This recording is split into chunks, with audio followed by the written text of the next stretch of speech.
I'll start po with the first question. So, Sir asked during the online interview and online meetings, what specific moment, word, or gesture personally moved you, and why did it affect you in that way? For my answer po, what really stuck with me most is the thought that we are all interconnected. I think this idea really stuck with me because I do agree that one way or another, even if each person has their indifferences, we all still live in the same world and that it is better to keep a connection and understanding with other people. Yun lang po. For the second question, what inner thoughts, struggles, or realizations surface within you as you encountered beliefs different from your own? Sure, for my reflections, so for me po, I realized that hearing God's word is only the beginning. What really matters is how I choose to receive it and apply it in my everyday life. Then, like the seed that falls on different kinds of soil, I sometimes allow my worries, distractions, and responsibilities to affect my faith. However, the passage reminds me that I should continue to keep my heart po na open. Because I know that God has planned for me different things, but I believe by trusting in Him and living through kindness.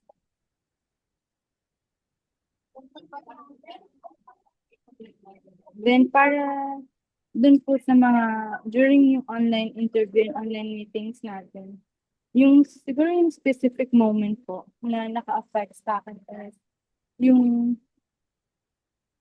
how yung practice niyo po is different from other religion na mas parang iniintindi niyo po yung feelings ng tao mismo. Like, sa iba po kasi yung religion, practically, like, may parang procedures lang na sinusunod every time na meron session. Pero, like, na, ano po ako din sa gesture nyo na parang mas, parang mas pinatutuunan po ng pansin yung mga feelings ng kasama nyo within the group. Yan po. Then, for my inner thoughts or struggles po,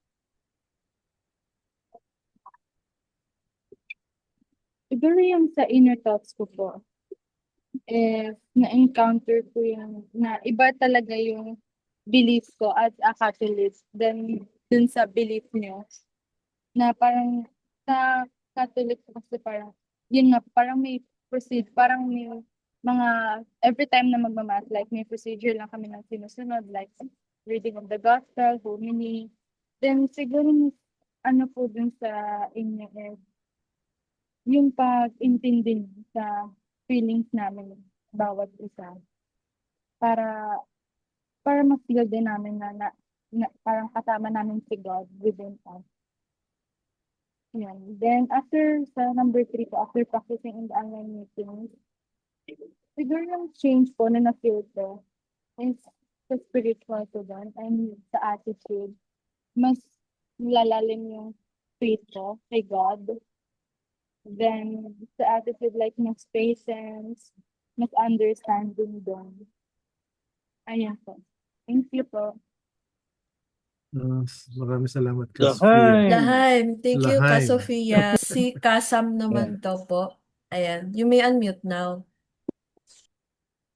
Hello. So, for the first question, during this online interview and meeting, uh, the specific moment, yung specifically nag-move sa akin, not just in this meeting, pati dun sa mga previous meetings natin po before, is that, uh, is paano po nagfo-function yung mga workshops niyo kasi, uh, even though, I mean, even though na-mention na po siya, ayun nga po sa mga previous meetings before, uh, it really shows significance to me and I think also my other group mates kasi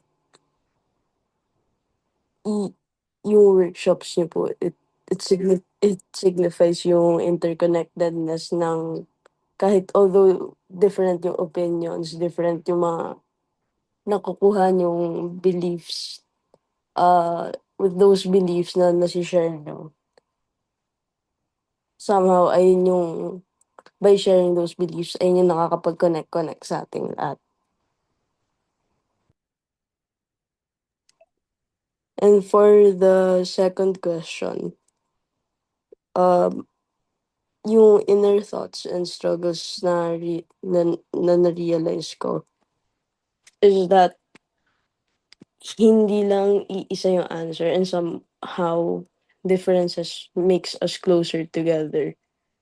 So, kahit na iba-iba tayo, ayun din yung somehow nagpapalapit sa atin.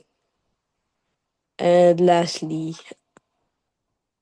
for, after participating in this online meetings and conducting this interview, siguro a concrete